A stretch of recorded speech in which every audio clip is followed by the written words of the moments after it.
Oke, Assalamualaikum warahmatullahi wabarakatuh. Waalaikumsalam. Waalaikumsalam.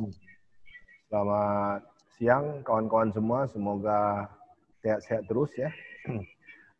Mohon di-mute-kan sendiri Pak ya, karena nanti saya tidak mau mute-kan semua, karena nanti di tengah jalan ada yang bertanya, jadi terganggu ya. Jadi tolong di-mute-kan sendiri aja, silent-kan atau dibisukan mic masing-masing. Baik, Pak. Oke, kita masuk ke sini. Kita masuk ke ARDL. Ini Autoregressive Distributed Lag. Kita tahu bahwa persoalan di VAR tadi ada beberapa persoalan. Yang pertama adalah bahwa tidak semua variabel itu memiliki stasionaritas yang sama. Itu satu. Ya, itu enggak mungkin sama dia. Kadang-kadang ada variabel yang level, ada variabel yang cost different. Nah, di VAR tidak mungkin kita buat itu. Makanya muncullah autoregressive distributed lag ini. Pertama. Kedua, pada VAR itu lag-nya harus seragam. Kalau 4 semua. Nah, ini jadi persoalan. Kenapa? Karena degree of freedom-nya akan banyak terkuras. Karena lag-nya disamakan. Nah, tadi degree of freedom itu adalah N kurang K. K-nya itu tadi adalah jumlah variabel dikali lag ditambah konstanta. Ya, tadi kalau kita contohnya ada 3 variabel dengan 3 lag, berarti 3 kali 3 sudah 9. Ditambah dengan 3 konstanta, sudah 12 mengurangi sampel. Jadi degree of freedom-nya berkurang. Nah, di autoregressive distributed lag dimungkinkan untuk menggunakan lag yang berbeda di masing-masing variabel bebasnya. Nah, itu kelebihan dari ARDL ini. Nah, kemudian sampel yang tidak terlalu besar juga masih mungkin kita gunakan untuk ARDL ini. Oke. Nah, ARDL bisa kita buat single equation, bisa juga multiple equation. Ya, kalau single equation, satu variabel dependent, ada beberapa variabel independent. Kalau dia sistem, artinya sama seperti VAR, variabel independennya berubah menjadi variabel dependent pada persamaan yang lain. Oke. Nah, model ini dikemukakan oleh Pesaran dan Sin tahun 1999 dan diperbaiki oleh Pesaran lagi kawan-kawannya 2001. Nah, kita tetap menggunakan lag ya. Namun lag-nya tadi seperti saya jelaskan bisa berbeda antara satu variabel dengan variabel lainnya. Nah, kemudian di dalam ARDL ini kita bisa mengestimasi jangka pendek dan jangka panjang. Ini kelebihan dari ARDL ini. Jadi memungkinkan kita untuk menggunakan jangka pendek dan jangka panjang. Ya. Kalau di dalam persamaan itu kita ketemukan delta, ya berarti itu jangka pendek. Kalau lag min 1 berarti dia koefisien jangka panjang. Itu aja bedanya, Pak. Oke, ini bentuk ARDL, ya. Jadi sini berbeda lag ini. Kalau kita lihat ada T min 1 berarti dia jangka panjang. Oke, apa kelebihan ARDL? Yang pertama, sampel yang kecil juga masih bisa kita estimasi. Kenapa? Karena tadi lag dari variabel yang kita gunakan bisa berbeda antara satu variabel dengan variabel lain. Kemudian, kita bisa mengestimasi dengan stasionaritas yang berbeda antara satu variabel dengan variabel lain. Ketiga, estimasi OLS masih sangat relevan digunakan dalam ARDL ini. Oke. Jadi estimasi tetap valid meskipun ada endogeneity di dalam. Ya, seperti saya sebutkan tadi bahwa ARDL bisa single equation, bisa juga system equation. Nah, kelebihan lainnya adalah model ini relatif baru. Ya, relatif baru digunakan. Ya, kalau tempat kita barulah, tempat orang mungkin sudah lama ya karena 2000-an, awal 2000-an. Tapi tempat kita relatif baru. Oke, belum ada penggantinya sepertinya di setelah RDL ini. Oke, sama seperti tadi bahwa lag optimalnya atau optimum lag lengthnya itu, panjang lag itu bisa kita pilih dengan Akaike Information Criteria, bisa Schwartz Bayesian Criteria, bisa juga dengan Hannan-Quinn Criteria. Oke, kemudian ada bone test untuk integration. Ya. Jadi kita berbeda antara VCM dengan ARDL. Oke. Nah, kita ingin melihat apakah ada hubungan jangka pendek menuju jangka panjang. Nah, bone test ini kita bandingkan antara lower bone dengan upper bone untuk I0 dan I1. Hipotesis H0 ya, null hipotesis, tidak ada hubungan jangka pendek ke jangka panjang. Berarti kalau kita tolak H0, berarti terdapat hubungan jangka pendek ke jangka panjang. Nah, di panel co-integration, ya, co-integration panel ARDL tidak sama dengan ARDL.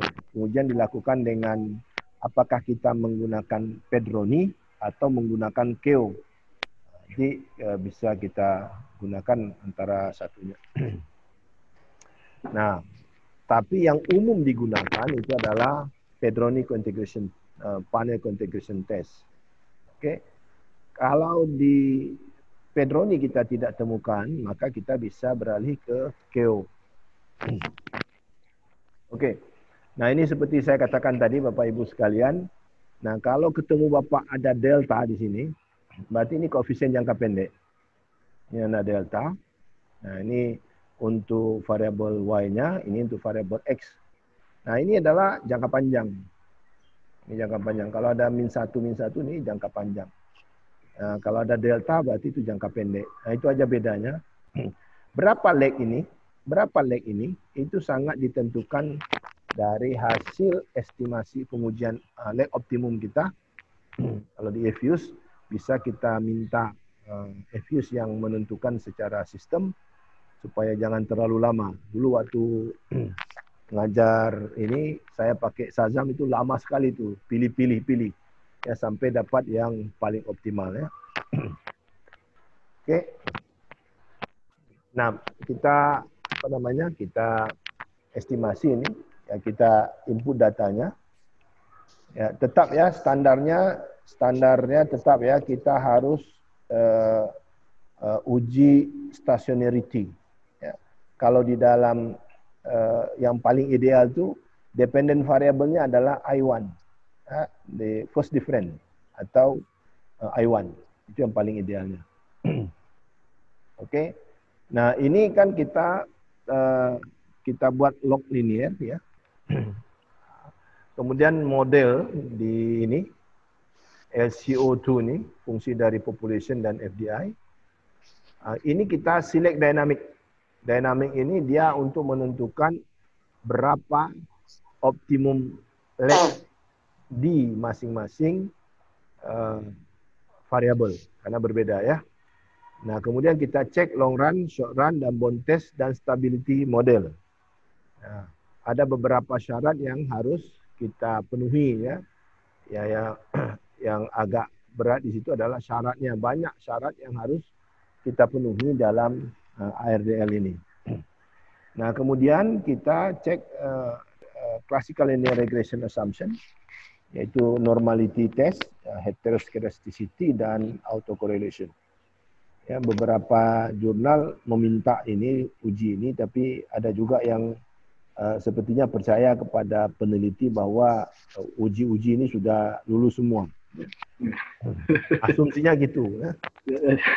Meskipun kita tidak uji itu kan. Oke.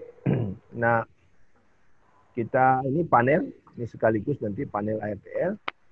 Ini ada renewable energy yang kita uji kemarin itu untuk apa namanya itu panel apa namanya itu unit load test. Ya. Nah sini ada variabelnya. Nah, ini nanti kita coba ke ini. Nah di panel ARDL ini karena kita sudah panel itu berarti susah mencari data. Maka syaratnya cuma satu, bahwa koefisien error correction term ya itu negatif dan signifikan, satu aja. Kalau yang ARDL tadi banyak syaratnya, termasuk itu salah satunya. Kemudian ada kusum dan kusum Q, ya, kemudian ada bond test dan sebagainya. Oke, demikianlah bahan kita. Kita bisa latihan. Jangan cepat-cepat, Mang. Ya, Pak. Kasihan itu Pak Afrizal udah senyum dia dari tadi itu. Oh, ya. Ya, Pak, betul, Pak. Jangan samakan itu, kalau di fakultas kita tuh udah kita panggil kakek guru tuh. Kakek guru, oh Pak. Iya, Pak. Semangat aja lagi tinggal. Jangan kau pakai speed 100 km per jam, patah kaki kawan tuh. Silakan, Mas. Iya, Pak. Ya. Assalamualaikum warahmatullahi wabarakatuh. Waalaikumsalam. 3 ya, di jam 2 ini tentang ARDL. Ini topik yang cukup menarik. Kenapa hampir banyak semua penelitian lagi update-nya tentang ARDL. Karena tidak terpungkiri, karena si Pesaran dan kawan-kawannya itu menemukan bisa mengestimasi model jangka pendek dan jangka panjang dengan pendekatannya OLS, tetapi dengan different yang menggunakan stasiunitas yang berbeda. Jadi dapat hasilnya tuh bahkan lebih baik daripada kita menggunakan VECM atau menggunakan VAR. Jadi dia sangat update untuk yang sekarang. Tapi kalau saya ada jumpa satu reviewer gitu, dari tahun 2010 sampai 2019, itu penelitian tentang masalah pertumbuhan ekonomi, itu semuanya, itu yang dicek review dia, dibuat tabel dalam artikelnya, itu semuanya menggunakan metode ARDL, ARDL, ARDL, ARDL.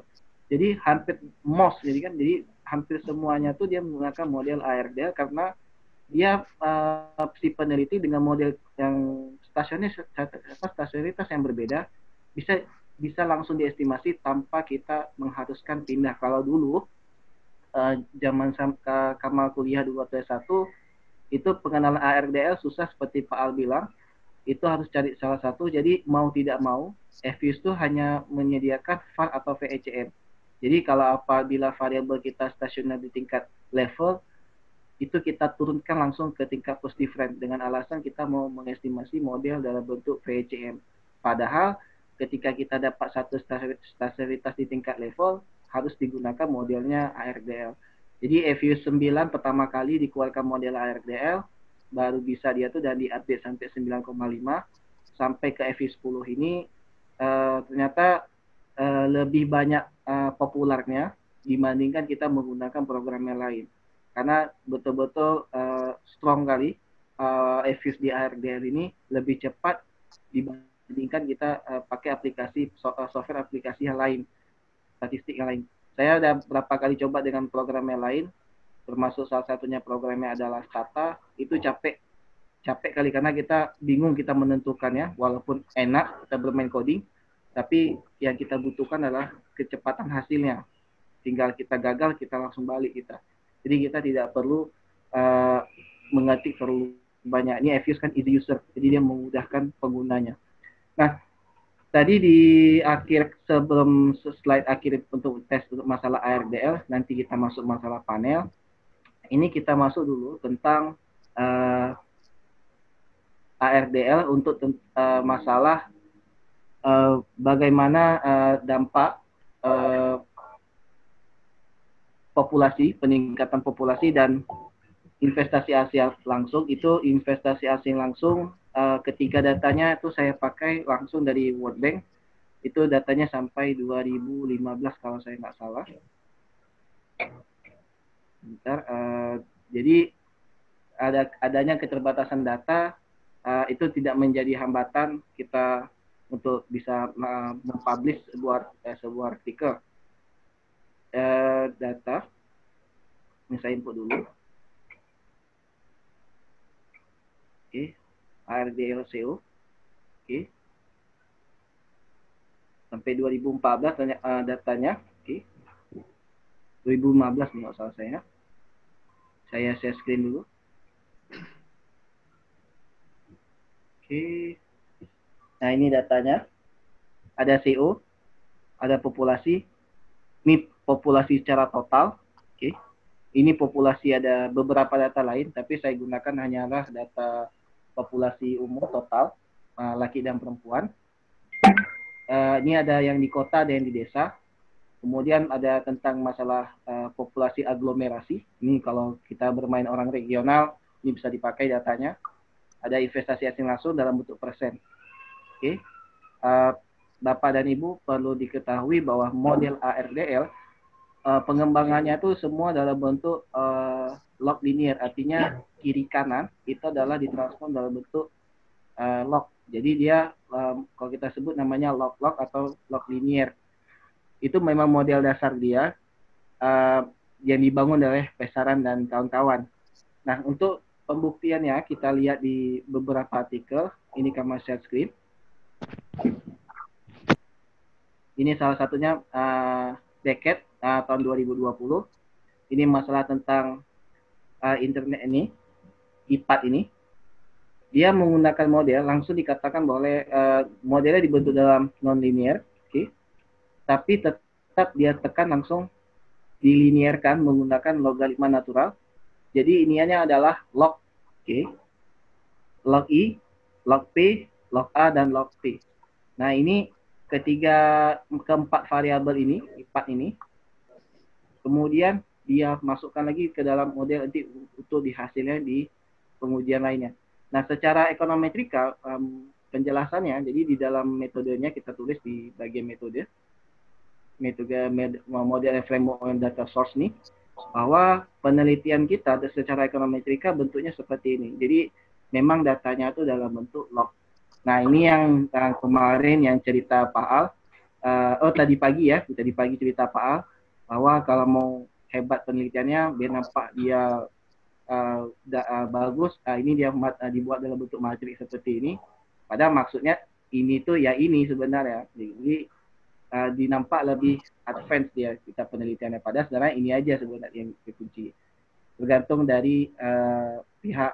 Kadang-kadang reviewer juga tanya kan, ini dibilangnya sama. Tapi umumnya kita masukkan ini bahwa si peneliti mengerti tentang matematisnya baik secara teori maupun secara matematisnya itu dia paham dia. Nah, jadi di model ARDL di contoh di sini bahwa dia tetap menggunakan log linear. Bapak dan Ibu boleh cari apapun model penelitiannya.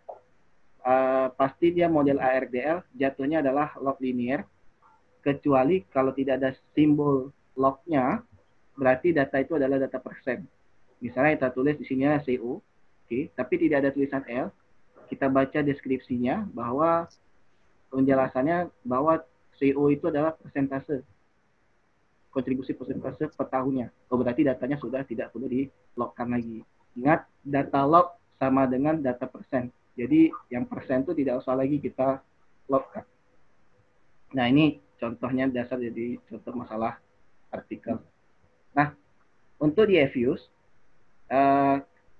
karena datanya sudah ditransformasi lewat Excel, jadi kita bisa langsung buat tanpa mengetik lagi transformasi. Jadi penting sekali kalau di Excel-nya sudah benar, sudah ditransformasi, jadi di Efuse-nya tinggal selesaikan aja estimasinya. Bagus atau tidaknya nanti kita lihat dari hasil di sini. Kemudian klik next, saya klik next. Klik next. Ini tidak ada masalah, klik next. Oke, datanya adalah data tahunan, jadi tahunan frekuensinya diketahui oleh tahun 1960 sampai 2015, ada 46 di sini. Kita klik finish. Oke, klik no. Nah, Ini ada sesuai dengan slide tadi bahwa kita mau estimasi Datanya tadi model ngambil ARD. Pak Kamal. Iya, Pak. Datanya tadi ngambil dari data apa tadi? ARDL CO2, Pak, sesuai dengan nih. Ada Pak? ARDL Paling atas ya. CO2 ya. CO2. Memang Kamal kasih nama kode, depannya ARDL, di belakangnya tentang materinya apa. Penelitian tentang CO2, karbon dioksida, emisi gas. Oh ya udah. Nah, ini Pak kan jadi ada ECM, ada VAR, tadi kayak tadi panel VAR corruption, itu berarti kode di depannya adalah materinya yang digunakan data untuk di model VAR itu. Jadi karena ini tulis ARDL, berarti di sini pakai sini tentang masalah CO2.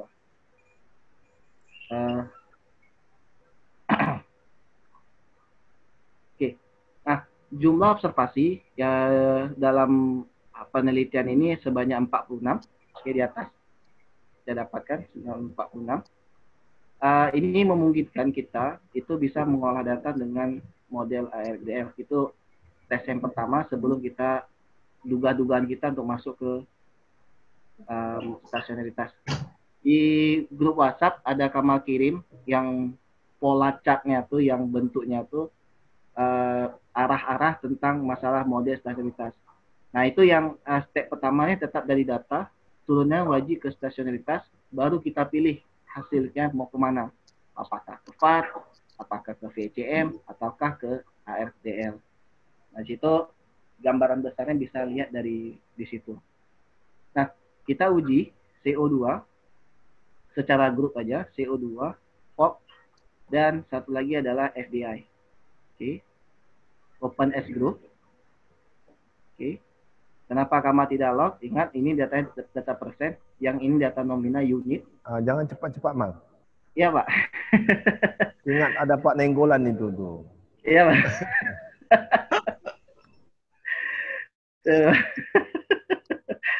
FBI CO2.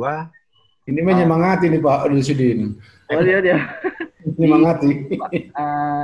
Supaya dia gini Pak, jadi kan di dalam EViews, apa yang kita klik pertama, itu adalah variable dependent-nya. Jadi otomatis nanti variable dependent. Jadi LCO2, LPOP, okay, kemudian masuk ke FDI. Jadi urutannya LCO2 yang pertama, masuk ke bagian LPOP, baru masuk ke FDI. Atau LCO2, FDI atau LPOP. Yang penting klik pertama adalah variabel itu sebagai variable dependent. Nanti waktu kita bikin di equation, itu langsung modelnya yang kita klik pertama tuh langsung jadi dependent ya. Jadi kita tidak perlu lagi mengotak-atik atau mengetik secara manual. Bisa Pak? Ya. Kita klik kanan. Ini uji stasionaritas. Oke. Kita klik kanan, open S group. Masuk yang cepat. Karena kalau untuk pribadi kita perlu probabilitasnya aja. Kalau untuk artikel kita wajib tampilkan statistiknya. Kita masuk ke open S group. Oke, kembali ke cara yang uji stasionaritas. Klik view. Masuk ke bagian unit load test. Oke. Masuk ke bagian ADF. Karena dia single ya, ini model time series bukan panel. Jangan salah-salah nanti keluarnya ketekan yang summary. Jangan lupa klik individual, intercept, dan trend karena data time series wajib di 3 level. Nah, selective modelnya itu biarkan aja berdasarkan program. Ini kita lepaskan ke program. Yang sebelah kanan ini nggak perlu diganggu-ganggu, biarin aja. Biarkan dia sesuai dengan yang kita otak-atik itu sebelah kiri. Sebelah kanan, biarkan aja dia program yang buat itu. Kita klik OK. Nah, ini dapat kita lihat hasilnya bahwa kalau menurut ADF, bahwa data kita itu tidak stasioner di tingkat level semua. Ini kalau menurut ADF. Berarti data kita kalau misalnya ditemukan seperti ini, karena syarat untuk ARDL adalah mix. Artinya ada yang I0 di tingkat level, ada yang stasioner di tingkat plus.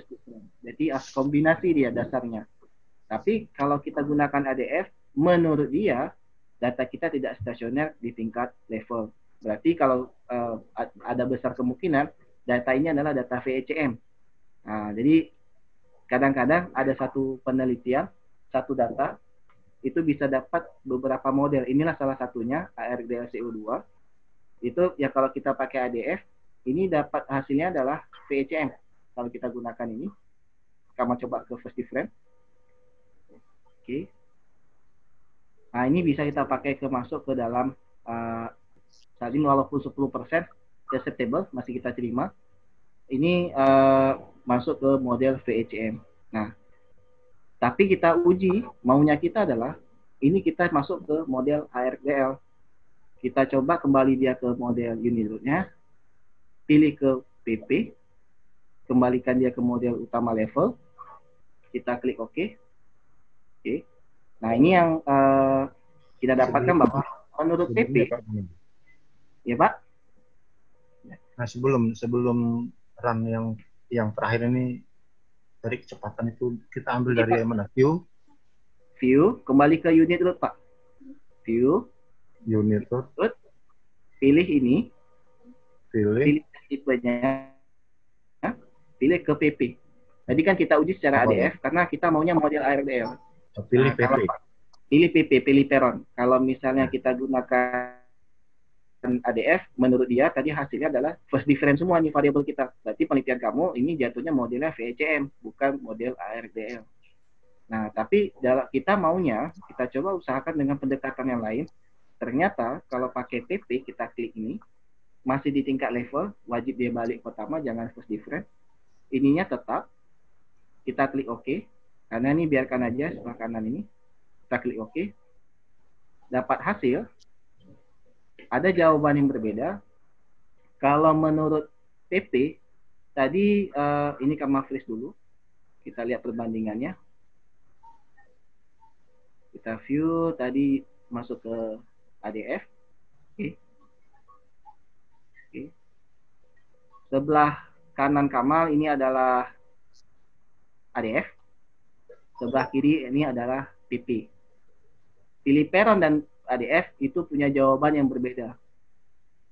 ADF katakan tidak stasioner di tingkat level. Ini berarti ada kemungkinan stasioner di tingkat first difference. Kalau menurut ADF. Tetapi kalau menurut PP katanya yang sudah stasioner itu adalah populasi. Nah, karena nilai yang kita dapatkan ini adalah probabilitasnya di bawah 0,05. Pendekatan PP bahwa populasi itu dalam keadaan logaritma itu datanya sudah stasioner ini, jadi tidak perlu lagi kita estimasi, kita run lagi dalam bentuk first difference. Maka kita bisa simpulkan bahwa kalau menurut PP, nah ini bisa kita gunakan model ARDL. Kalau yang sebelah kanan ini nggak bisa, berarti kita lari ke VECM. Jadi ada satu data, bisa ada dua kemungkinan paper yang keluar, satu ke ARDL, satu ke VECM. Nah, ini trik kita bahwa beda pendekatan, beda dapat cara. Kalau kita mau bikin, kadang-kadang kita maunya kan semuanya kita tampilkan, boleh. Masukkan semuanya ADF ini satu, PP satu, kemudian di dalam metodenya uji dua-duanya.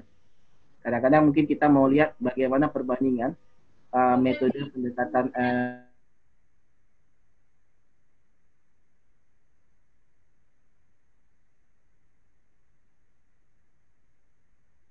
kita dapatkan hasil yang dua berbeda.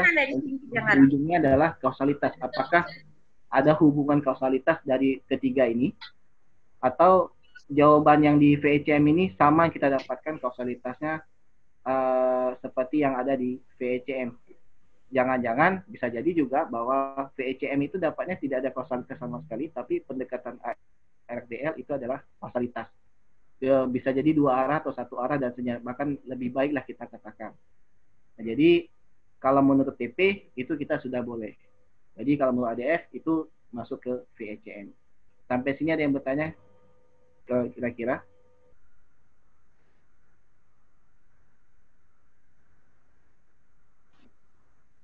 Jadi tidak perlu, Pak Kamal. Ya, Pak Imam. Jadi tidak perlu semuanya stasioner variabel itu ya. Cukup satu aja udah bisa kan? Cukup satu, Pak. Kalau kita laporkan nanti kan Kamal tulis di dalam eh, kamu buka notepad dulu ini, notepad.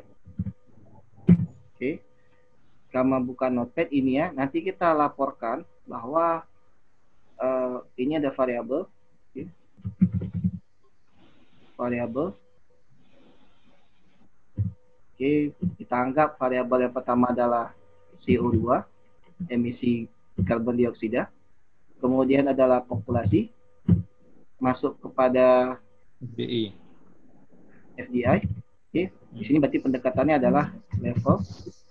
Di sini adalah kita masuk ini satu lagi first difference. First diff boleh, biasanya orang bilang first diff.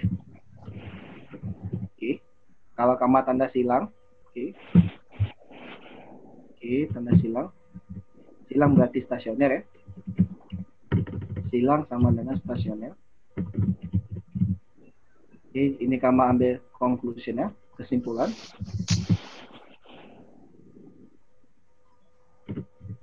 Conclusion, kesimpulannya apa dari pendekatan dua ini?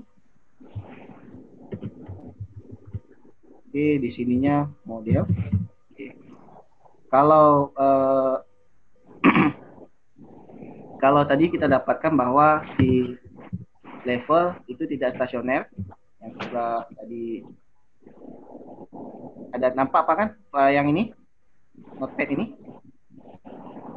Ada nampak Pak semuanya, Pak Bapak Ibu? Nampak ya? Nampak ya? Kamal, Ya. itu tadi ada pertanyaan apa namanya itu ADF sama PP itu tidak sama tadi ininya. Yang tidak sama? Observasinya berbeda. Observasinya coba lihat. Coba kembali ke uji tadi. Iya. Uji stationarity. Iya.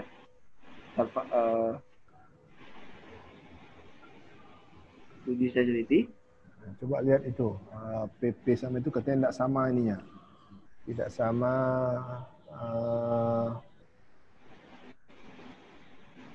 jumlah observasi. Saya juga nggak kelihatan tadi. Yang ini Pak, yang ujung nih. Sama yang kiri ini. Nah ini kan lag-nya berbeda ya. Kalau dia pakai, ya kan, ini kan total observasi ini kan sebenarnya dia ini data yang hilang. Sebenarnya ini nggak perlu diperhatikan sekali. Yang penting atas ini. Nah ini bisa kita konser. Kenapa dia bisa 125? Coba Bapak dan Ibu lihat. Ini 1 tambah 9 adalah 10. Itu sama dengan 135. Oke. Berarti karena lag yang kita gunakan adalah di sini ada 10, hilang dalam satunya, jumlah observasinya tinggal 125. Cuman concern kita adalah ini bukan jadi suatu perkara, bukan berarti ini datanya hilang akan berbeda, tidak. Yang penting adalah kita mulai dari sampelnya 1970 sampai 2015. Dan ini 1970 sampai 2015. Kalau ini beda, nah ini baru pertanyaan kita. Loh, kenapa sampelnya berbeda tapi uji stasionitasnya kok bisa sama? Nah, itu berarti kesalahannya dari cara kita menginputnya. Tapi kalau misalnya ini saat ini 135 kan dia tidak pendekatan menggunakan lag ini. Kalau pakai PP, dia tidak menggunakan pendekatannya bukan lag dia. Tapi kalau misalnya ADF, dia menggunakan lag. Ini yang hilang, itu adalah sebanyak 10. Kalau kita kurang, 135 kurang 10, itu tinggal 125. Ini kan digrupkan dia. Cuman, maksudnya ini tidak perlu jadi case yang serius, karena yang penting adalah bahwa penelitian kita itu menggunakan sampel yang sama, 1970 sampai 2015, baik secara ADF maupun secara PP. Kalau berbeda, nah itu tanda tanya. Berarti ada dua pendekatan yang berbeda, tapi diujinya berbeda. Nah, walaupun ujinya ADF dan PP, tapi tahun yang berbeda, nah itu waktu kita report, itu jadi tanda tanya, karena nanti punya dampak ke hasil. Yang pasti ada, ke hasil estimasi itu pasti ada. Sedangkan kita gunakan, saya gunakan itu datanya data penuh 1970 sampai 2015. Ini total observasi dari grup 1, grup 2, grup 3 tadi yang variabel 1, 2, 3 kita kali 3 itu dapatnya 135. Ini kan cross sectionnya ada 3. Oke. Kalau kita kali berarti ada berarti 45 ya. Ada data berapa tadi? Yang pertama datanya ada 46, hilang 1 lah kita bilang. Jadi yang paling penting adalah ininya, kunci atas nih. Yang ini tidak perlu nggak perlu dipermasalahkan kali. Karena jawaban ini itu sama dengan secara kita baik pendekatan secara satu-satu. Oke, sama mau tes ADF. Oke. Pendekatannya mau secara series maupun secara grup itu jawabannya sama. Dan ini nggak perlu jadi nggak usah dikhawatirkan kali ya, jangan nanti kebingungan bahwa kenapa ini bisa beda ini segala macam. Yang penting ininya kita. Kalau ininya beda, nah itu baru tanda tanya. Tapi kalau ininya sama, let's go move on, langsung jalan aja, tidak ada masalah di sini. Oke, lain ada yang bertanya?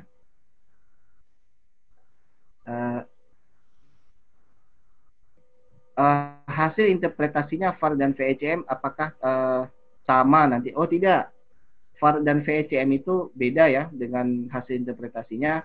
Yang kita baca kalau dia ini kan karena model dalam bentuk log-log, oke, dalam bentuk log linear misalnya, karena dibangunnya log linear, itu kan berarti bacanya persen ke persen ya. Sedangkan yang VAR atau VECM yang bisa jadi kita gunakan data unit. Nah, jadi VAR dan VECM itu menggunakan data unit atau data log, tapi kalau ARDL itu model ekonometrikanya memang ditransformasi atau langsung dibuat ke model log, itu memang udah syaratnya dia. Tapi kalau misalnya kita gunakan data nominal atau data unit, nah itu tidak disarankan masuk ke ARDL. Katanya sudah pasti kan sudah di pertemuan pertama kemarin, data yang memiliki data trend apapun itu, data makro yang nominal itu sudah pasti datanya adalah first different. Kalau sudah first different itu tidak mungkin lagi kita gunakan data ARDL. Oh Pak, kita uji nanti sampai second different. Enggak bisa, ARDL ini juga nggak mampu dia sampai ke second different. Karena kalaupun kita ubah ke second different, boleh Bapak dan Ibu tes, pasti hasilnya meaningless. Maksudnya angkanya tuh nggak sesuai dengan harapan kita. Bahkan bagaimana kita membaca turunan yang kedua ini. Jadi dari persen turun lagi persen makin kecil angkanya, itu dampak ke itu nanti 0,0000000. Jadi istilahnya kalau kita interpretasi biasa, apabila terjadi kenaikan second different ini kan jadi 1%, maka misalnya pertumbuhan ekonomi naik 0,0000. Tidak mungkin. Berarti ada yang salah dengan teknik kita atau menggunakan variabelnya. Oke, lain. Tidak harus menggunakan persentase. Nah, ini adalah basic konsep di ekonometrika. Ada datanya lean log, log lean, linear itu sama tuh ya. Satu lagi adalah log log. Nah, yang di ARDL itu adalah log log. Kalau log sudah data aja, berarti kita bacanya adalah persentase. Jadi kenaikan 1% variabel X, berapa persen dampaknya ke variabel Y. Cuman karena dia adalah variabel log-log, besar kemungkinan data kita adalah bisa kita baca itu sebagai elastisitas, apakah dia inelastis maupun elastis. Nah, ini kembali ke tentang masalah mikro. Jadi apabila dia lebih besar daripada 1, maka pengaruhnya adalah elastis. Jadi sedikit perubahannya, persentase yang dibesar, sedikit perubahan dari variabel X, maka besar dampaknya ke variabel si Y itunya Y-nya. Tapi kalau misal kita pakai unit, hanya tidak mungkin ya, karena kalaupun ada yang pakai unit, Kamar rasa itu masuk waktu di reviewernya, itu berarti tidak dibaca, karena hampir semua reviewer ini umum masalah ARDL itu mengerti tentang model ekonometrika dasarnya. Jadi model bentuk utamanya itu pasti log. Kalaupun kita bilang itu persen, dia pasti paham. Kalaupun kita bilang unit, besar kemungkinan kita disuruh run ulang. Estimasi kamu ini adalah keliru, tolong run ulang. Paper reject, langsung ditolak. Tidak mungkin kita jelaskan data itu dalam bentuk unit. Karena kembali lagi, konsep stasionaritas data unit pasti first difference. Kalau ada 5 biji data unit pasti first difference. Nah, gitu. Lain ada yang bertanya sebelum masuk ke ARDL?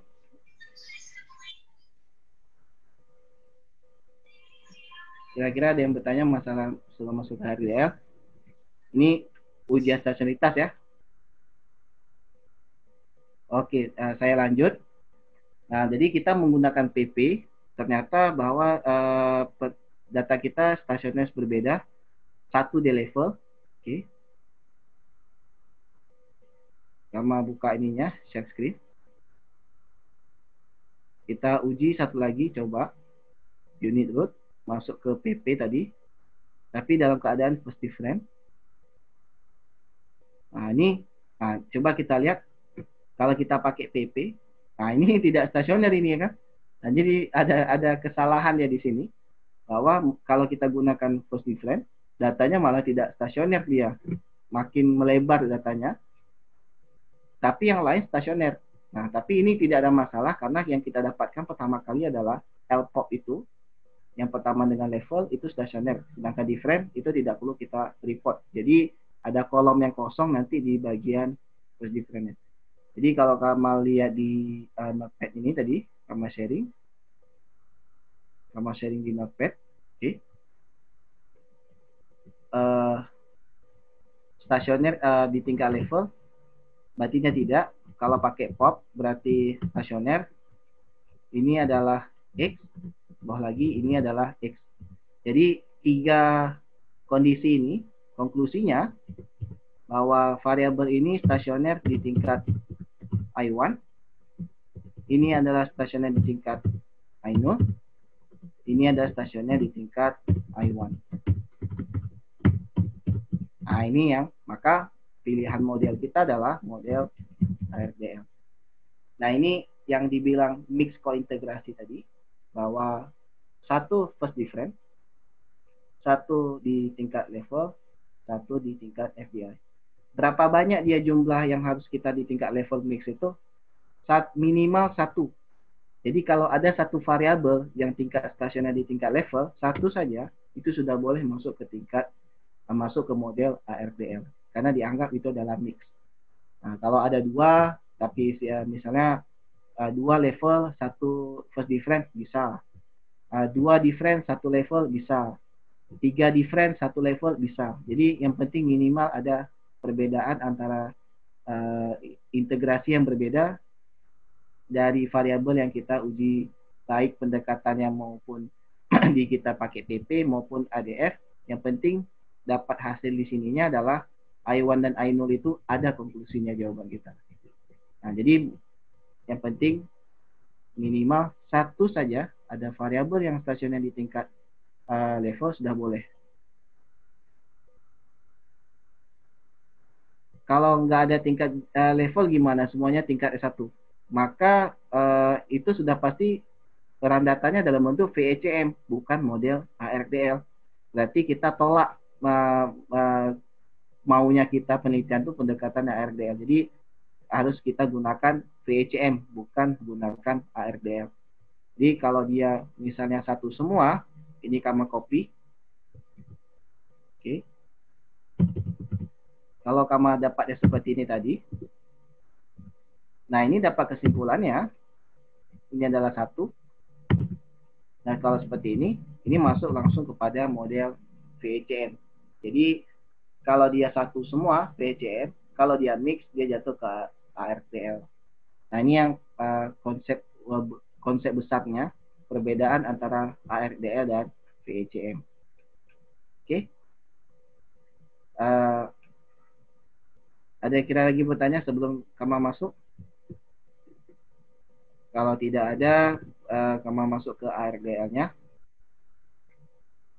Ini kamu share bagian ARDL-nya. Nah, untuk cepatnya, karena kita sudah klik tadi dalam bentuk grup, kita langsung kita buat dalam bentuk equation. Itu ada di bagian paling atas ini, sebelah view, kita prop, make equation. Nah, ingat tadi yang kita klik pertama adalah langsung CO2, itu langsung jadi dependent, langsung dibuat otomatis. Jadi kita Tidak perlu lagi langsung kita di sini, tidak perlu klik di sini lagi. Ini kan cara lama nih. Jadi kliknya equation lagi, kita ketik lagi, baru kita masuk ke pilihannya model ARDL. Tapi kalau di sini karena sudah sekalian jalan, kita klik prop, sama juga kembali ke sana, tapi dia langsung modelnya sudah di equation-kan. Apa yang kita klik pertama itu adalah dependent. Yang selebihnya independen itu bebas mau klik kedua atau tiga, itu tidak ada masalah. Yang penting adalah yang pertamanya. Nah, ini bahwa model ada LCO2 dalam logaritma natural. Kemudian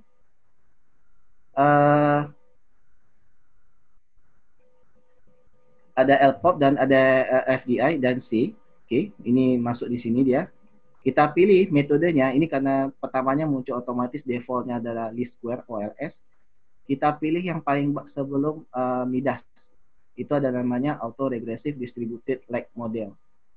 Nah, berarti modelnya sudah kita mainkan dalam bentuk lag-lag masing-masing dependent dan independent.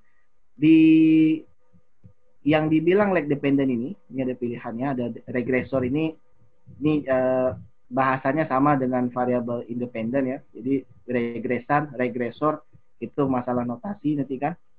Penyebutannya aja, dan kan beda-beda buku, beda penyebutan. Seperti Pak Al bilang ada residual, ada error term, ada disband term, tuh semuanya penyebutannya sama. Biasanya kita variabel terikat, variabel bebas bahasanya. Ini regresor ini adalah variabel bebas. Jumlah lag yang digunakan sini otomatis diseleksi oleh program dengan pendekatan AIC. Ini ada di sini di option. Yang kita mau ganti dengan SC boleh, dengan AIC boleh juga. Umumnya dia defaultnya program kasih dalam bentuk AIC. Ini estimasi kovarian dalam bentuk OLS, ordinary, tidak perlu diubah ini. Ini tidak perlu diubah, biarkan aja. Coefficient name, ini adalah konstantanya. Nah, kalau kita di sininya, jadi populasi dan FDI itu mempengaruhi dengan CO2. Jumlah lag yang kita gunakan itu tergantung. Kita set jumlah set maksimal lag-nya adalah 4 untuk dependent, 4 ini untuk di sini. Kemudian regresor ini berlaku untuk kedua di sini. Berarti 4 kita tes untuk dependent dan 4 untuk yang lain. Apakah bisa kita uji yang lain itu berbeda? Bisa. Misalnya kita set ini 5, itu berlaku untuk LPOP dan FDI. Jumlah lag maksimal max lag-nya. Tapi kita uji dulu coba 4-4 dengan keadaan automatic selection. Nah, fixed regressor trend specification ini kita abaikan. Ini kalau misalnya ada penelitian tentang hal-hal tertentu, ini bahwa kita masukkan misalnya urban pop tadi misalnya, mana dia? Urban agro ini bahwa variabel ini tidak boleh di lag.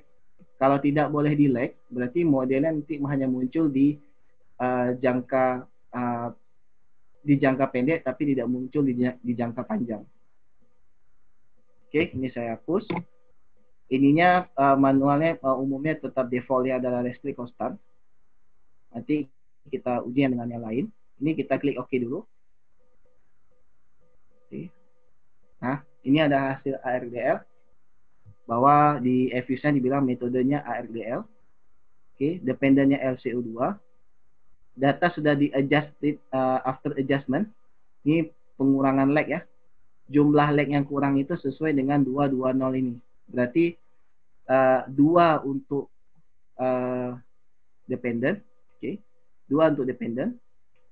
2 untuk independent yang pop. Kemudian 0.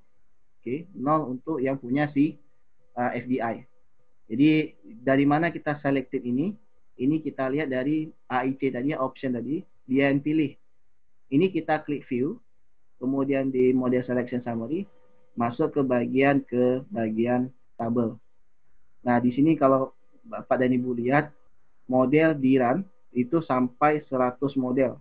Otomatis dia diuji 220, 230. Nah, seandainya ini tidak keluar, dibuat di dalam program, FUS tidak yang memberikan hal mudah seperti ini, Bapak dan Ibu harus uji run data satu persatu. 110, 101, 10 sampai ketemu nilai AIC yang paling cocok, paling kecil.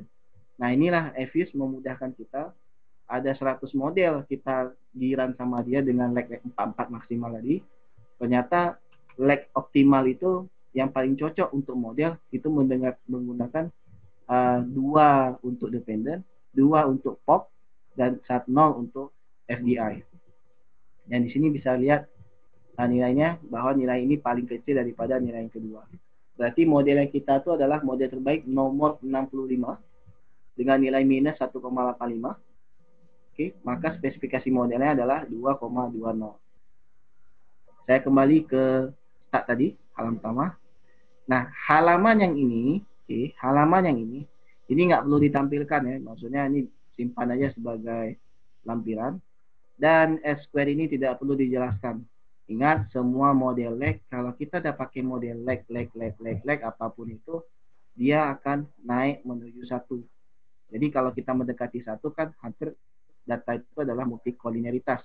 Makanya S-square itu dalam model time series itu sering diabaikan karena tidak ada makna lagi dalam penelitian itu. Kalau kita lihat durbin Watson ya, sudah mendekati 2, ada kemungkinan tidak terjadi masalah autokorelasi. Kan tidak spurius kan, angka yang kita dapatkan ini lebih kecil daripada angka yang kita dapatkan ini. Jadi datanya kalau menggunakan FDL, dia bisa diperbaiki langsung menggunakan dynamic, ternyata bisa menghasilkan hasil yang baik. Nah, selanjutnya, ini yang kita perlukan adalah kita uji dulu dalam estimasi jangka panjang dan bond test. Nah, ini run model dalam jangka panjang dan bond test. Kita klik. Kita ngambilnya dari mana tadi? View, Pak, di atas. Semua di view. Di view. Kemudian masuk ke koefisien diagnostik, pengujian koefisien. Koefisien diagnostik. Kemudian masuk ke ada pilihannya estimasi long run dan bond test.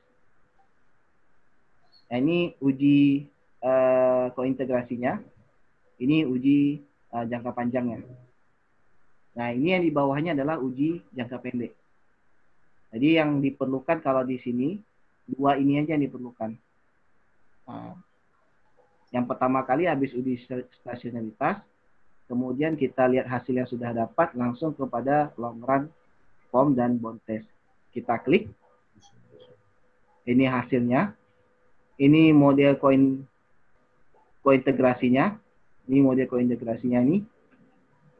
Ini tidak ada masalah. Yang paling penting di bawah di sini. Oke. Kita dapatkan bahwa di jangka panjang, ya, okay, peningkatan populasi sebanyak 1%, okay, maka CO2 itu akan meningkat sebanyak 3,84%. Dan ini pengaruhnya elastis ya, karena di atas lebih besar daripada 1. 3,8% ini besar, naik 1%, tapi dampak ke populasi naik 1%, tapi emisi gas bisa bertambah 3,8%. Secara teori memang benar bahwa meningkatnya populasi, maka emisi gas itu akan bertambah, dia positif memang. Karena ada aktivitas, semakin banyak kita ini penggunaan mesin dan sejenisnya, itu akan bertambah dia. Jadi memang secara teori dia positif. Nah, jadi dan dilihat secara statistik, secara teorinya bilang positif, secara statistiknya itu sudah menunjukkan bahwa memang mempunyai pengaruh yang signifikan di tingkat 1%, 0,01 di bawah 0,1. Nah, sedangkan investasi asing langsung ini adalah pro dan kontra ya, ada dapatnya hasil yang positif, ada hasilnya negatif. Jadi ada yang bilang bahwa investasi asing langsung itu beberapa penelitian itu akan mendorong terciptanya emisi gas, karena ketika investasi asing langsung masuk dalam tempat kita, kegiatan ekonomi bertambah dan itu akan memberikan dampak peningkatan emisi gas. Tetapi dalam hal yang lain bahwa bisa jadi yang kita impor itu adalah energi-energi yang terbaru, misalnya ada sumber daya angin tadi saya bilangnya. Jadi kita penggunaan energi angin, nah itu kan ketika kita masuk, barang yang masuk itu atau teknologi yang kita import dari yang dikirim dari investasi itu masuk dalam yang dikirim itu ke tempat kita berupa modal kapital itu barang dan sejenisnya, itu rupanya barang-barang yang hemat energi. Nah, jadi kemungkinan terjadi emisi gas itu akan berkurang. Bahkan kalau sekarang kan pengembangan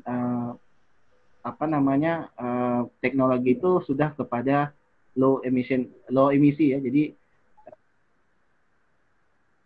bisa saja FDI itu tidak mesti positif, tapi bisa juga memberikan dampak negatif. Tapi secara teori, kalau FDI-nya masuk, ini pasti dia hasilnya adalah positif dan signifikan.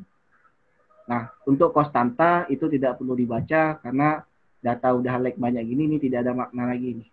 Nah, jadi ini tidak perlu dibaca lagi, yang perlu dibaca hanya dua ini, L-port dan FDI. Oke, ini untuk model jangka panjangnya. Nah, pengujian kointegrasi. Pak Kemal. Ya, Pak. Jadi hasil regresi tadi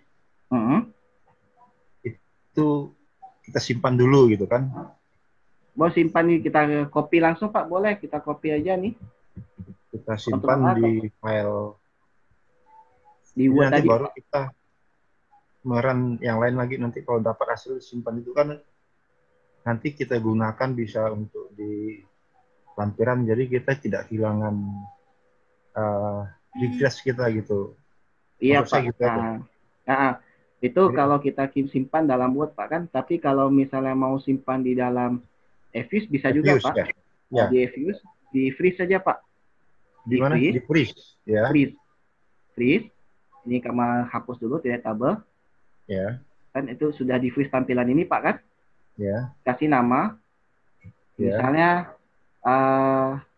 long 1 Pak misalnya kamu tulis. Oke. Kita simpan.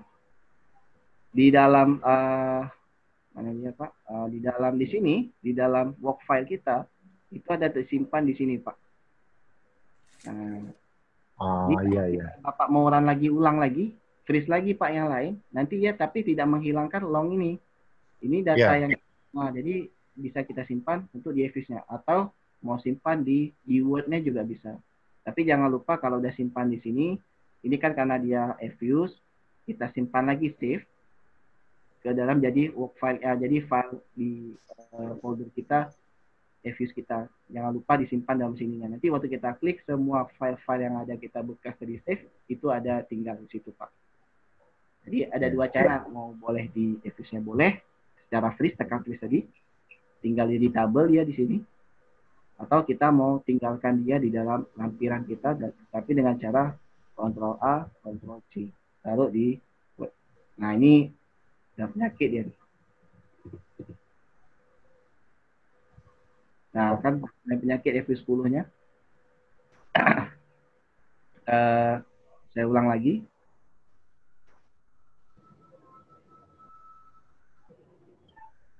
Oke. Saya share screen.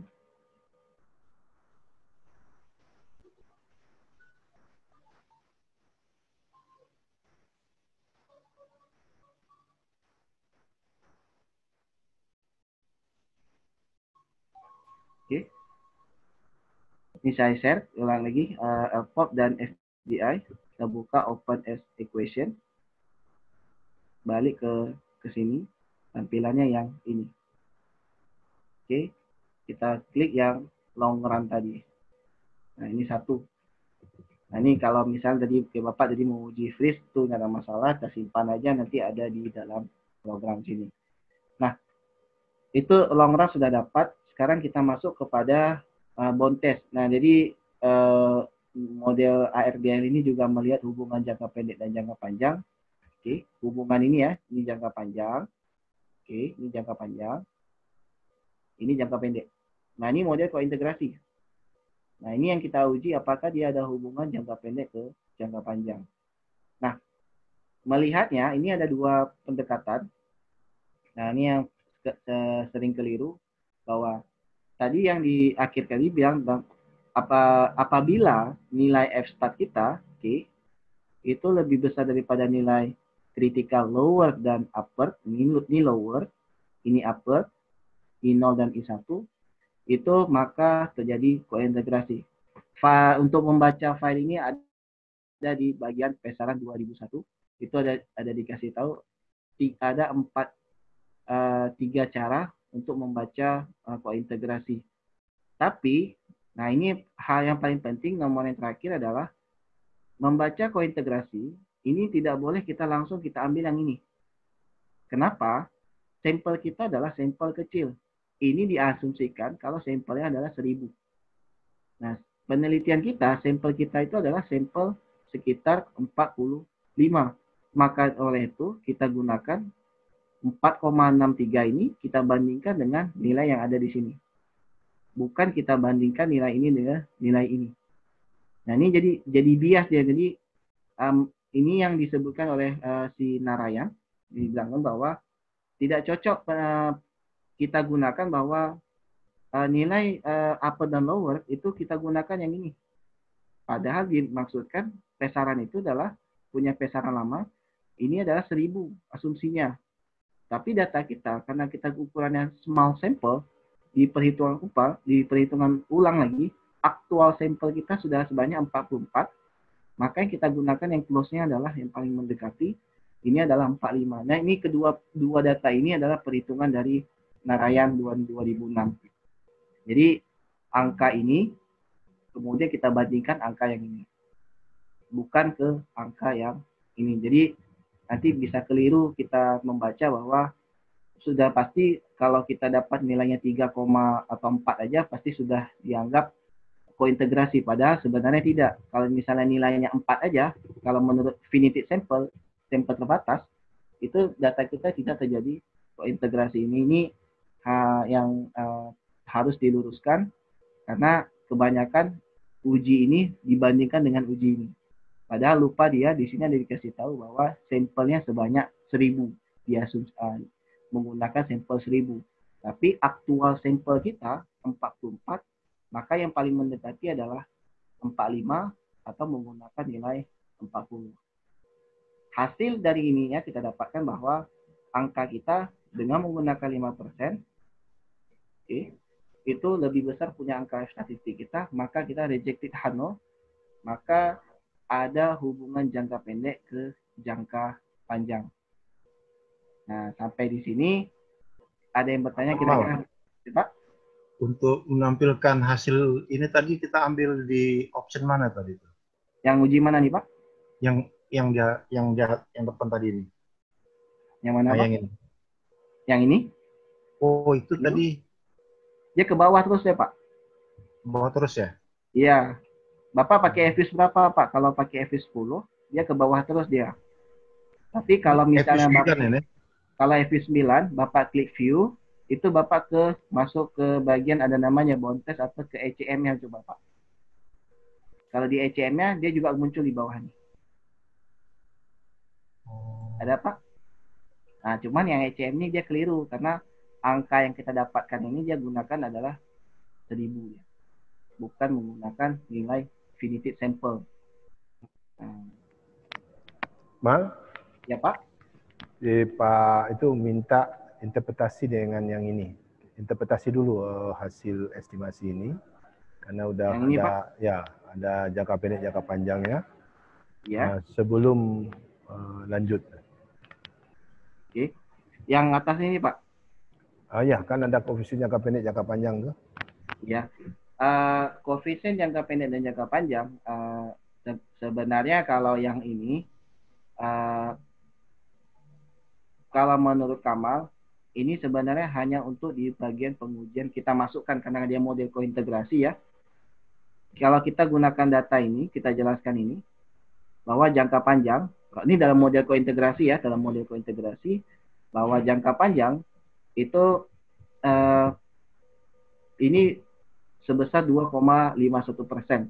Artinya peningkatan populasi sebanyak 1% itu akan meningkat emisi sebanyak 2,51. Namun kalau hasil yang kotak ini, kointegrasi ini, nah ini kembali lagi ini jarang dimasukkan ke dalam output ke artikel maupun ke dalam tesis maupun disertasi karena yang pentingnya adalah dia level in equation karena di run ujung akhirnya dalam bentuk OLS kita run data no constant and trend restricted constant dan no trend bahwa yang di hasil interpretasi jangka panjang ini yang kita gunakan. Tapi kalau yang ini adalah hasil run data dari yang pertama ini, dari run ini. Kemudian masuk ke dibuat kointegrasinya, dapat hasilnya ini. Namun ini tidak perlu diestimasi secara banyak. Yang perlunya ini. Dan kita baca yang keduanya adalah ini. Nah, ini simpan sebagai lampiran. Tapi nanti kalau kita menguji waktu di ECM nanti kita harus pengujian ini karena kalau kita gunakan model secara sistem itu kita menggunakan pendekatannya dengan jangka pendek, jangka panjangnya nanti diwakilkan oleh ECT. Jadi yang ini tidak perlu dibahas banyak dia. Kita kasih penjelasan pun juga hanya sekedar kenaikan dan turunnya, tapi tidak punya meaningless ini conditional karena ini model kointegrasinya. Yang perlunya adalah ini dia nilai angka ini dan nilai angka yang kita dapatkan ini. Nah, jadi dua ini aja yang perlu. Satu, ini dua. Yang ini simpan aja sebagai lampiran karena kalau kita mau uji ini, ada hubungan jangka pendek dengan jangka panjang, ini kita menginterpretasikannya dengan pendekatan wall test. Jadi, di sini ada koefisien 1, 2, 3, 4, 5, 6, 7. Ini kalau kita mau lihat uji jangka pendek dan jangka panjang, bagaimana pengaruhnya dengan jangka panjang, kita tidak bisa interpretasikan variabel itu karena dia modelnya lag, itu harus pendekatannya harus menggunakan wall test. Jadi ini kan ada 1, 2, 3 nih pop seperti ini misalnya. Bagaimana pengaruh populasi dalam jangka pendek, tapi dia tidak punya nilai makna angka karena yang kita lihat adalah punya pengaruh atau tidak. Ini bisa kita lihat, langsung kita klik view. Kemudian masuk kepada residual, ke koefisien diagnostik, masuk kepada bagian wall test coefficient restriction. Ini untuk menguji jangka pendek dan jangka panjang.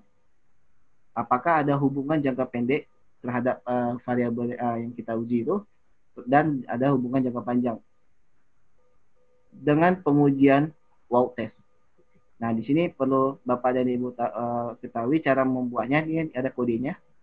Koefisien 1, ini 1, 2, 3, 4, 5, 6, 7.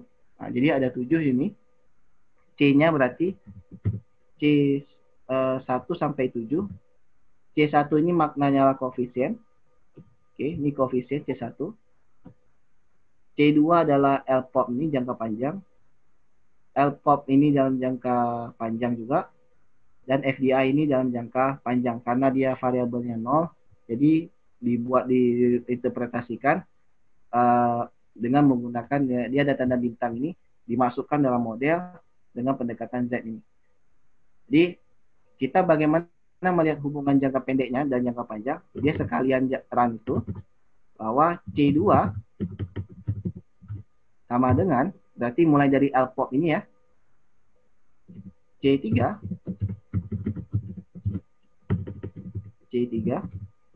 kemudian dan C4. Bagaimana hubungan jangka panjang ketiga variabel ini karena ada min 1, dan ini juga FDI-nya adalah min 1. Sama dengan 0. Jadi dia mirip pendekatannya adalah pendekatannya simultan. Kita sampai sini sudah mengikuti? Sampai di sini?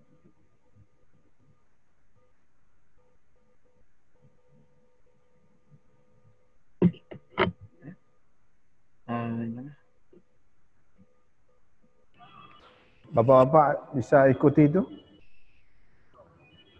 Ada yang minta ulang. Ini sama kalau di econometric namanya wall test atau F test.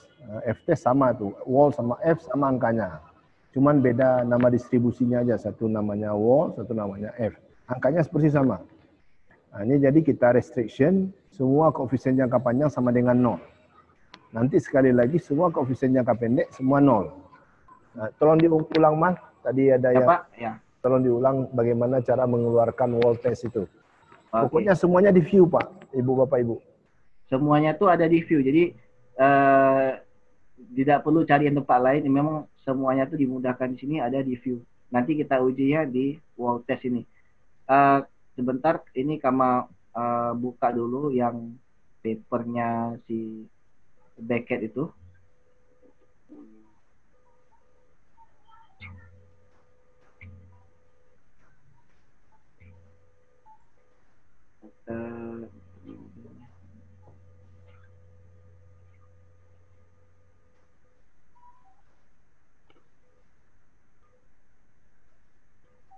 Stok 08 tuh Pak ya, yang mana dia ya?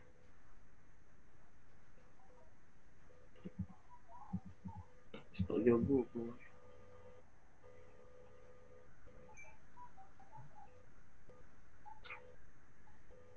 Oh di sini ada nih, sebentar.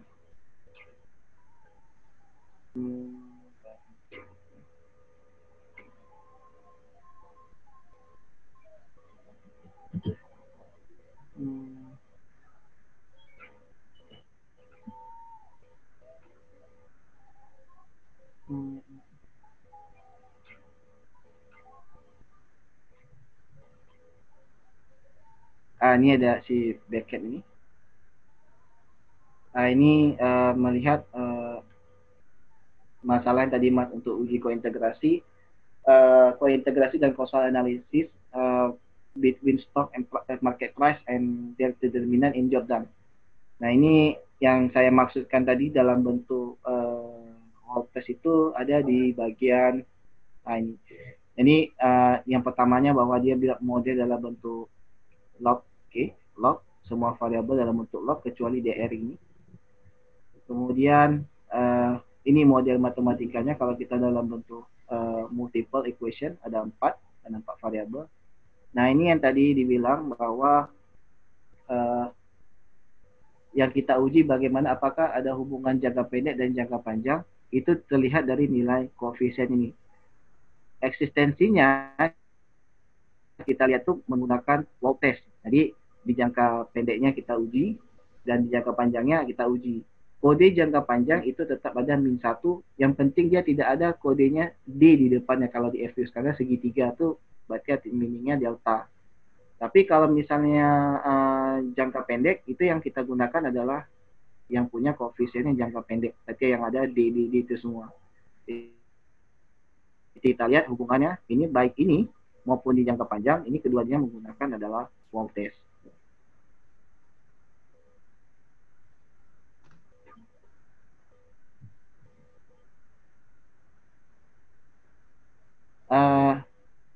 Dari mana yang kita ulang nih? Banyak nih soalnya.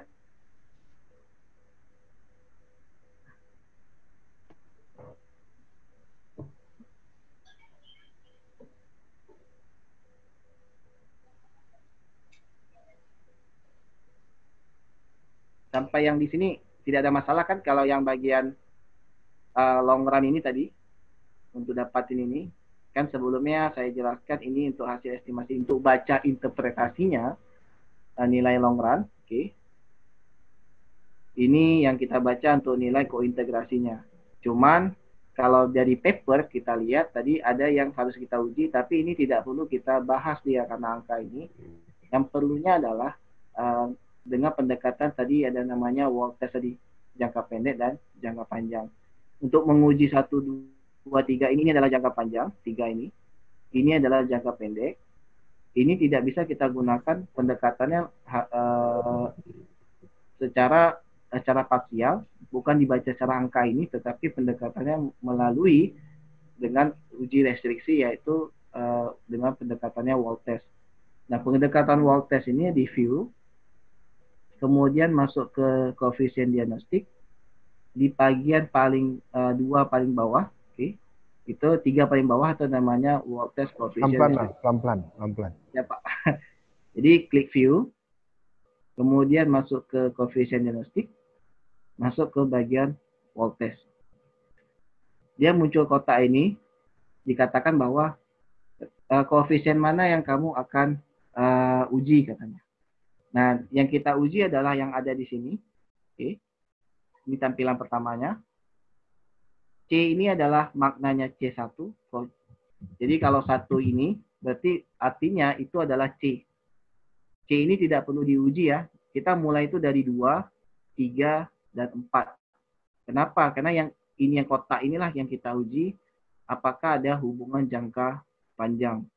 Dan yang selanjutnya karena ini 2, 3, 4, 5, 6, 7. 5, 6, 7 itu berarti karena ada kodenya delta, dan delta difference, berarti itu adalah jangka pendek. Nah, dalam wall testnya kita uji mulai dari C2, berarti mulai dari LCO2 ini, oke, sama dengan, nah ini yang dibuang di dalam bracket tadi, ini kamera share screen yang punya ini, kita ikutin follow yang apa yang dibilang dari dia, yang ini, yang kita uji jangka panjang dulu, yang ini, kita ikutin bahwa koefisien 1 sama dengan koefisien 2, 3, 4, dan seterusnya. Di jangka pendek juga koefisien 5, 6, dan 7 sama dengan 0. Sesuai dengan jumlah yang ada di dalam situ. Pak, misalnya di situ jangka pendeknya panjang sampai 10, berarti kita uji sampai 10. Kalau dia deltanya cuma hanya muncul sebanyak 3, ya 3. Berarti yang kita pilih jangan disalahkan. Nanti nomor koefisien itu punya dampak ke hasil ke estimasi nanti, ke waktu ke wall test. Oke. Ini kembali sini. C2, C3 berarti L port pin 1. Oke. Sama dengan FDI itu adalah 4 karena dia datanya 0 tadi. Yang ini 0, kenapa bintang 2? Karena di variabel waktu di run pertama itu dia jumlah leg-nya sebanyak 0. Karena di dalam model kointegrasi dia harus dimunculkan karena itu bagian dari pengujian. Karena itu bagian dari variabel. Kalau leg-nya 0, kita different-kan, itu sudah habis datanya. Jadi dia harus dimunculkan lagi, tapi dalam bentuk terinterpretasi dalam pendekatannya nilai Z. Oke. Kita sama dengan 0. Artinya L pop CO2, C2, LCO2 adalah C2, L pop ini adalah C3, sama dengan FDI adalah C4, sama dengan 0. Kalau Bapak dan Ibu lihat ini adalah seperti pengujiannya F statistik. Jadi seperti uji simultan, karena ujungnya sama dengan 0. Ini kita klik OK, kalau sudah diketik ini, sama dengan ini, restriksi ini, kita klik OK. Nah, ada dua hasil, F-stat dan chi-square. Yang paling mendekati karena ini adalah wall test, kita menggunakan adalah chi-square. Itu adalah nilai yang kita dapatkan sama dengan tadi. Nilai yang kita dapatkan sebesar 8,70. Oke, dengan nilai probabilitasnya adalah 0,335. Lebih kecil daripada 0,05. Artinya, ada hubungan jangka panjang variabel kita ini. Jadi, kita uji 3 variabel ini ada hubungan ke jangka panjang dia. Ada hubungan jangka ketiga-tiganya itu ada hubungan ke jangka panjang. Nah, untuk yang jangka pendek, kita lakukan lagi hal yang sama. Kembalikan dia ke long run tadi. Yang kita uji 3 ini. Berarti tadi C2, C3, C4. Di sini mulai C5, C6, C7. Berarti mulai dari C5, C6, dan C7. Kita klik koefisien diagnostik. Kembali dia ke wall test. Kita ketik dia C5, C6. Jangan salah perintah karena nanti kalau error kita mulai ketiknya dari awal. Sama dengan C7. Tutup kurung. Sama dengan 0. Jika tadi mulai 2, 3, dan 4 itu adalah jangka panjang, sekarang kita uji ketiga variabel ini punya hubungan dalam jangka pendek atau tidak. Jadi C5, C6, dan C7. Tanda jangka pendek itu ada nilai di D, D, dan D. Ada 10 D-nya, sampai 10 kita uji. Nah, tapi semakin banyak leg itu bukan berarti dapat hasil yang bagus, nanti ke nilai ECM-nya tuh bahkan lebih buruk dan nilai hasil estimasi jangka panjangnya itu kadang-kadang juga tidak bagus. Ini kita dapatkan C5, C6, dan C7 sama dengan 0, kita klik OK. Nah, di jangka pendek, ketiga-tiganya itu punya 3 koefisien tadi ya, 3 koefisien tadi, nilainya chi-square-nya adalah 13,44, atau probabilitasnya lebih kecil 0,038, lebih kecil daripada 1%, maka dalam jangka pendek itu koefisien ketiga-tiganya itu memiliki hubungan. Nah, jadi untuk menguji hubungan jangka pendek dan jangka panjang, nah itu kita menggunakan pendekatannya adalah pendekatannya kedua dari situ muncul satu namanya di bond test yang paling bawah tadi. Ini untuk hasil jangka pendek, hubungan jangka pendeknya dari koefisien tadi. Yang sebelumnya adalah C2 sama dengan C3 sama dengan C4 sama dengan 0. Ini adalah jangka panjang, untuk jangka panjang variabel itu. Dan hasil dari jangka pendek dan jangka panjang itu dengan pendekatan bond test itu ada sebesar nilainya adalah 4,63. Nah, memang jarang cara pengujian wall test tadi itu jarang sekali. Kalau kita menguji secara satu-satu bisa, mau tampilkan boleh, tapi itu jarang karena yang ditampilkan umumnya adalah angka ini. Oke. Kemudian angka ini dibandingkan dengan finite sample. Diberitahu di dalam catatan bahwa ya ini adalah finite sample dengan N sebanyak 45. Oke. Nah, sampai sini ada yang bertanya dulu sebelum tidur dulu? Kira-kira? Pak Kamal? Ya? Yang finite sample itu yang kan itu ada 10, ada 5, ada 1%. Itu kita ambil Iya. yang berapa? 5% ya? Tergantung Pak, Bapak mau masukin tiga-tiganya boleh. Kan syaratnya adalah nilai F-stat ini Pak kan, nilai kita nih harus lewat semuanya nih Pak. Paling tinggi kan berarti nilai kita adalah 4,63 Pak kan. Berarti di tingkat 5% itu sudah terjadi kointegrasi karena lewat angka kita dari keduanya. Jadi angka keduanya harus lebih kecil lewat, ya dari harus lewat Pak. Harus lewat angka nih. Dia berada di kalau 3,3, 3,4 berarti 4,6 tuh di sini. Harus lewat. Ya. Kalau kita yang berada 1% di tengah, kita yang 1% nggak masuk kita ya. 10% Pak. Masuk masih 10%. Masuk 10% masuk. Tapi Yang kalau 1% nggak masuk. Nggak masuk. Karena dia berada di bawah sini dia. Tapi kalau misalnya nilai kita di tengah-tengah itu tidak ada kesimpulan, maka lebih bagus kita katakan run ulang karena itu juga jawabannya menurut pesaran itu juga tidak terjadi kointegrasi. Jadi syaratnya angka ini harus lebih dari kedua angka ini. Lewat dia tembus sana. Tidak boleh di tengah, tidak boleh di belakang. Iya. Nah.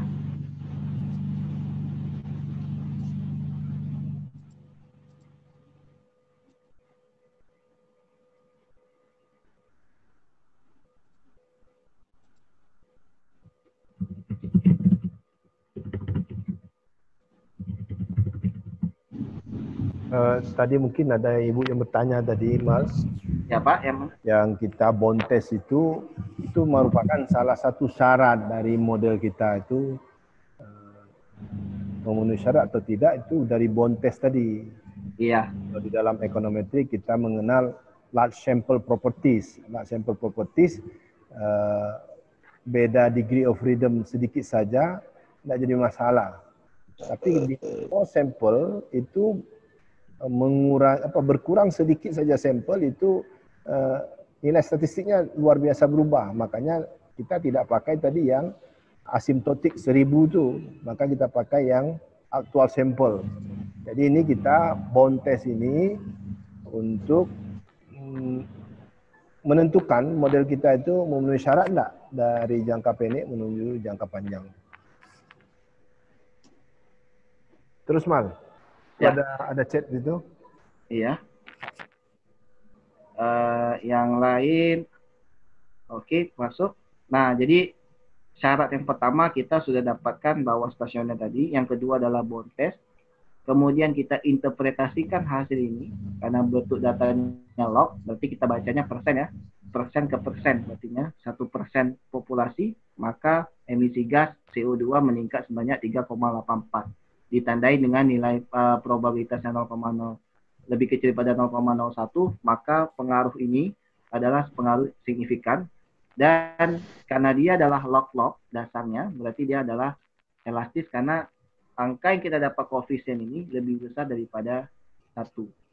Nah, sedangkan yang ini FDI minus, bahwa peningkatan FDI sebanyak 1%, itu emisi gas akan menurun sebanyak 0,00061%.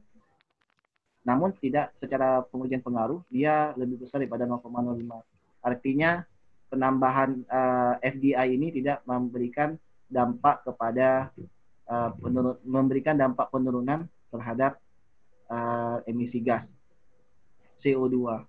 Untuk konstanta ini tidak perlu dibaca, abaikan aja karena yang perlunya hanya 2 ini.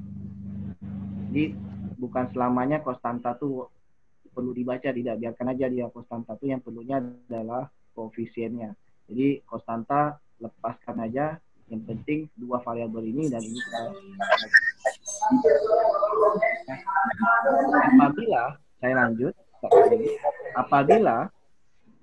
apabila terjadi kointegrasi, maka kita boleh run data dalam bentuk ECM.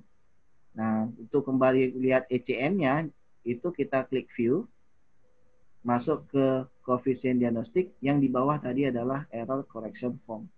Jadi syaratnya boleh kita ngambil ECM kalau kita terjadi bond test, ada terjadi kointegrasi. Apabila terjadi kointegrasi, maka dilanjutkan dengan mengestimasi bentuk error correction formnya. Kita klik. Nah, ini ada muncul hasil. Kembali lagi karena dia model ECM ini banyak lag ini. Nah, ini tidak perlu ya, tidak perlu dibaca juga. Dia sekilas aja. Yang penting adalah kalau mau diinterpretasi boleh, nggak ada masalah. Tapi maknanya misalnya seperti ini, dalam jangka pendek, misalnya kan ini kan delta kan, lag sebelumnya adalah lag 1, itu adalah bisa menurunkan signifikan 10%, tapi CO2 dalam jangka pendek itu terus bertambah 0,33, itu signifikan di tingkat 5%. Cuman kenapa tidak ada FDI? Karena datanya dalam ECM kita diff lagi, hilang dia karena dia ada di 0, kan tidak, ya. Di dalam, misalnya ini kan 0 ini, karena dia 0, ketika kita run data dengan membentuk ECM, dia hilang. Kalau dia 1 pun, dia tinggalnya variabel yang tetap dia sendiri. Tapi pun 1 hilang juga dia, karena kalau 0 pun, dia 1 diturunkan, di diff kan berarti turunan 1, turun dia angkanya, jadi 2 menjadi 1, 1 jadi 0. Kalau ini tinggal 2, di run datanya tinggal 1.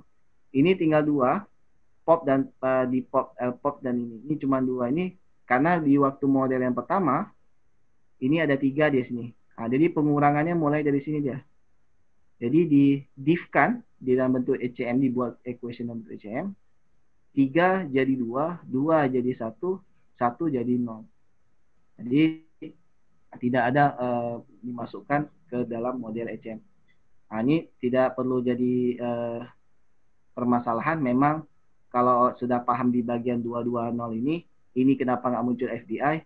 Karena dia FDI itu ada lag-nya 0. Jadi kalau dia 1, kita turunkan masuk ke div-nya itu pasti dia hasilnya 0. Nah, yang paling penting ini adalah kointegrasinya, atau kita bilang adalah ECT-1. Nah, yang kita dapat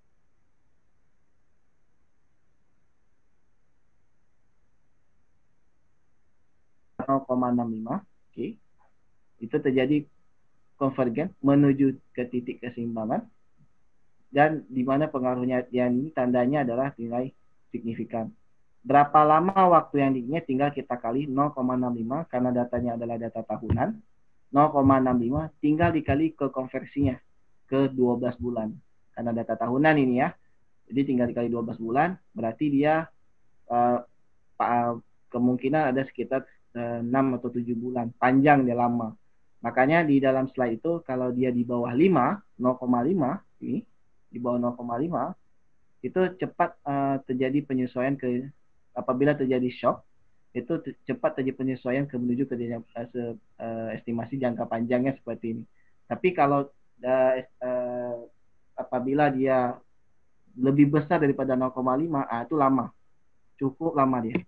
Jadi penyesuaiannya apabila terjadi shock itu agak lama. Berarti kalau kita bilang ini 0,65, itu ada perkiraan adalah 6 sampai 7 bulan. Nah, jadi syaratnya kita boleh ECM. Ini kita tampilkan, tapi yang sering dibaca itu hanya ini aja. Nah, jadi tampilannya kalau Bapak dan Ibu baca papernya, jarang sekali orang mau baca ini. Yang perlunya ini aja dia. Dan yang paling penting, syarat masuk ECM wajib ada kointegrasi. Apabila ada kointegrasi, ya Pak? Itu kalau minus 0,65 tadi tergolong lama ya Pak? Agak lama dia Pak. Maksudnya lama, ya? Penyesuaiannya itu agak lama apabila terjadi kesalahan itu kan jangka pendek menuju jangka panjang. Itu agak lama dia. Karena kalau kita kali 12, coba kamu buka kalkulator. Kalkulator, berarti kita buka sama share screen. Oke. 0,65 kita kali bintang, oke, dengan 1 tahun ada 12 bulan. Itu berarti sampainya adalah 7,8. Artinya hampir 8 bulan terjadi akan menuju penyesuaian Pak ya. Lama dia sampai 8 bulan. Jadi kena sekarang itu penyesuaiannya nanti 8 bulan ke depan. Jadi yang sesuai dengan harapan kita tuh 8 bulan itu dalam jangka estimasi jangka panjangnya bahwa di jangka pendek tidak terjadi apa-apa, tapi nanti waktu di jangka panjang, peningkatan populasi sebanyak 1% yang tadi itu akan meningkatkan CO2 sebanyak 3,38%. Jadi penyesuaian jangka pendek ke jangka panjang itu dapat nilai angkanya adalah 7,8 atau kita genapkan dengan 8 bulan. Nah, jadi agak lama dia, lama sekali Pak kan. Jadi nggak sekarang terjadinya nanti. Tapi kalau misalnya variabel-variabel yang lain itu bisa jadi cepat. Saya kita bilang dapatnya 0,12 misalnya. Kita kali dengan 12, itu artinya dapat 1 bulan 4. Arti sekitar 1,5 bulan itu langsung terjadi penyesuaian. Artinya dalam waktu 45 hari itu udah dapat pengaruhnya itu akan terasa ya Pak. Jadi makin dia di bawah 0,5 kita kali 12 itu dapatnya 6 bulan. Berarti ya di bawah itulah yang paling lama atau tidak itu relatif, tapi yang Kamal baca kalau lebih cepat angkanya di bawah 0,5 itu fast, cepat sekali. Tapi kalau di atas 0,5 menuju 1 itu lama 7%. Jadi kejadiannya kembali lagi Kamal bilang bahwa impact-nya penyesuaian jangka panjangnya tidak sekarang terjadi. Jadi dampak sekarang, nanti penyesuaiannya akan terjadi masalah emisi nanti, muncul masalah emisinya akibat penambahan populasi itu nanti sekitar 8 bulan ke depan. Nah, seperti itu.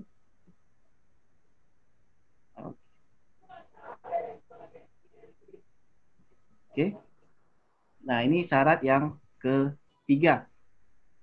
Stasioner beda, kointegrasi, kemudian ECM yang ketiganya. Nah, syarat yang keempat, nah ini yang lebih capek lagi adalah model harus dalam bentuk stabil. Artinya stabil in parameter itu dia konsisten dia, tiap waktu itu dia stabil.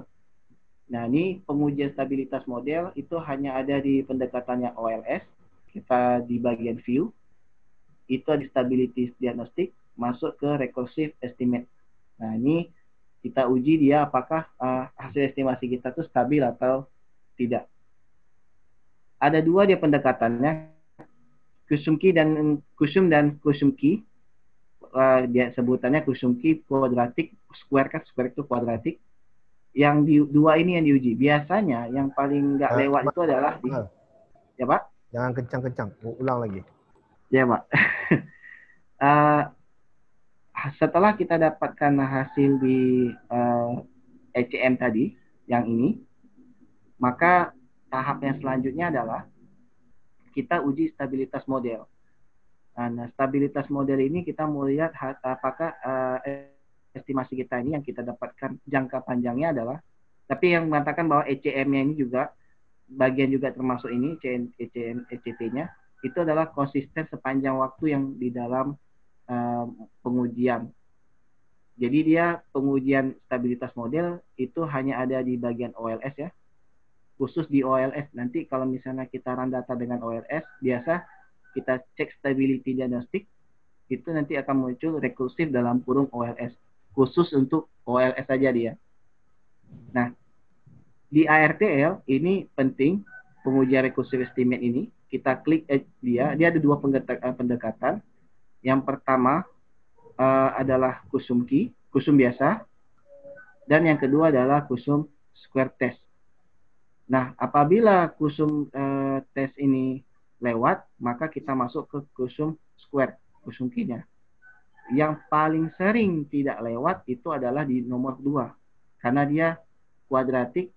Kalau ini dia yang kusum ini, dia berbentuknya melebar terus, tapi dia kalau kusum key, kusum square, itu adalah lurus. Nah, jadi paling banyak yang tidak lewat itu di kusum key. Kita coba, saya ulang lagi, kita coba, karena udah dapat hasil ini. Stability diagnostic, masuk rekursif, kemudian kita klik kusum key. Ini nilai koefisien yang akan didisplaykan, apakah dia konsisten sepanjang waktu. Kita klik. Oke. Nah, ini ada tampilannya. Syaratnya adalah garis biru ini itu tidak keluar dari garis merah. Ini batas. Upper, lower, nilai biru kita ini konsisten di dalam itu. Dia tidak boleh keluar dari batas merah ini. Hampir kebanyakan ini kusum ini uji kusum biasa itu rata-rata lewat. Nah, ini sudah aman. Kalau kita lihat hasil penelitiannya, ini aman. Tetapi belum tentu kita lihat dari uji kusum key. Kita kembali lagi ke view. Kemudian masuk ke stability diagnostic rekursifnya. Masuk ke bagian kusum square. Nah, ini yang kusum key yang saya bilang tadi, paling banyak yang tidak lewat di sini. Ada dia nanti keluar, sedikit keluar. Walaupun sedikit keluar, berarti estimasi koefisiennya tidak stabil. Kita klik. Nah, ini kalau kita lihat bahwa pertamanya ini yang berbeda dengan itu, dia positif bentuknya, sejajar. Nah, jadi estimasi kita itu koefisiennya pertama stabil di dalam, kemudian ini ada menyentuh, tapi masih acceptable karena dia masih di dalam ya. Koefisiennya ini masih di dalam garis biru ini masih di dalam garis merah, sehingga model kita untuk pendekatan dengan kusum key ini adalah stabil. Jadi model dengan kusum itu pertama stabil, di kamar freeze, oke. Kemudian kamu buka lagi yang kusum key, oke. Jadi kedua model, coba kita lihat bahwa ini kedua modelnya adalah modelnya kedua-duanya adalah stabil, baik secara pendekatan kusum maupun kusum key. Nah, jadi Bapak dan Ibu harus diperhatikan bahwa dua ini harus penuhi modelnya, karena kalau estimasinya bagus, biasanya ininya di dalamnya juga bagus. Ada juga estimasinya bagus, ininya bagus, kusumnya bagus, tapi kusum key-nya tidak bagus. Nah, tapi kalau dalam penelitian ini kita dapatkan bahwa ada sedikit singgung, tapi tidak ada masalah. Yang penting variabel nilai garis biru kita ini itu tidak keluar mencek seperti ini, keluar dia. Ada nanti lurus, nanti di sini lurus, baru naik di sini, itu tidak stabil berarti koefisiennya. Maka demikian, kalau dapat yang tidak stabil hasilnya, mau tidak mau kita run ulang dan ulang dia. Jadi caranya ulang itu tetap kembali ke apakah bisa jadi yang pertama adalah lag yang kita gunakan itu adalah lag yang salah, itu satu.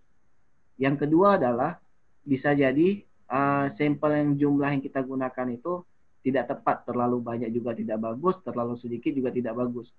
Mungkin kita maunya data penelitian dari dari tahun 1940 sampai 2020. Panjang kali data ARDL ini juga memberikan tidak menghasilkan stabilitas yang baik. Kadang-kadang mungkin cuma setengahnya aja dari 1960 sampai 2020 itu datanya bagus. Tapi kalau kita tarik sampai 1940 itu nggak bagus. Atau yang kembali yang pertama tadi bahwa mungkin lag kita kalau kita set lag 4 itu mungkin nggak cocok. Mungkin bisa jadi kalau kita gunakan lag-nya adalah di bagian estimate ini kita ganti 2 dan 4. Jadi kombinasi. Jadi kita bataskan jumlah lag dependennya supaya dia dapat stabilitasnya baik di Choosum Key maupun Choosum biasa itu hasilnya adalah bagus. Jadi syaratnya ARDL bahwa HA stasioner berbeda, terjadi kointegrasi, ada ECM negatif dan signifikan, dan stabil parameternya, baik secara Choosum maupun secara Choosum Key. Jadi itu kata kuncinya dia. Baik Pak Al, gitu ya, Pak.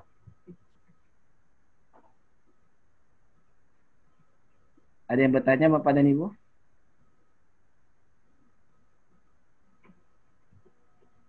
Ya, pengobatannya kalau tidak stabil, ya 2 tadi caranya Bu ya, mau tidak mau, sampel kita coba dikurangkan sedikit, atau kita mainkan lag tadi di estimate tadi, kita mainkan di sini. Karena bisa saja lag 4 kita set dia, itu nggak bagus, cuma mungkin lag 1 di sini seperti ini untuk khusus dependennya kita lag, kita run data dulu, dapat hasilnya 1,20 dia beda.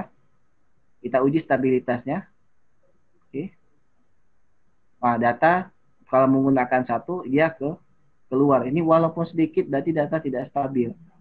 Kalau misalnya dibuat single equation, ini bermasalah. Kita minimal harus ulang sampai dapat hasilnya sedikit bagus lah.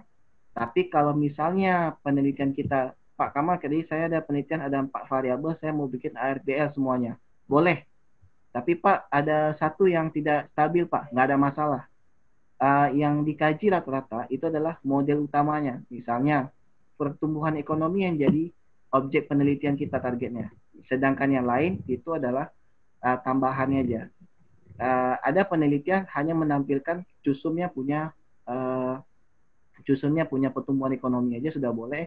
Ada yang tampilkan semua, tapi dilihat bahwa dikatakan dari 4 model hanya 1 yang tidak stabil di model yang sekian, itu masih di acceptable, masih diterima.